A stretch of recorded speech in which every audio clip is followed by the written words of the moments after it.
everybody, welcome back to our channel. Today in this video, you will learn how to fix your account was flagged for potential abuse in ChatGPT. So variety of reasons might cause this, including scamming, harassment, or using inappropriate language. As the result, system may be temporarily limit or suspend your account's access to certain features, or even disable the account entirely. But don't just worry yet, we got you covered. Please note that this advice works for your mobile and your PC as well. So first, what you want to do is you want to open a VPN, access your phone or web browser, and open ChatGPT through VPN. You can connect VPN to any country and then open your ChatGPT account.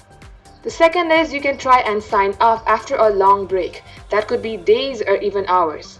Third, what you can do is you can change your phone number when attempting to sign off for a new account. If you are still facing the flagged problem, then you might want to deactivate your DNS in your PC.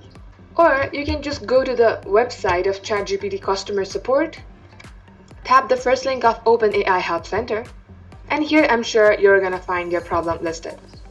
At the website of Help Center, you can leave your email address. ChatGPT will solve your problem within a couple of days.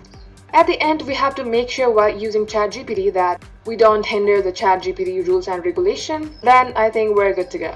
So this is all for today. Thank you for watching and subscribe to our channel for more.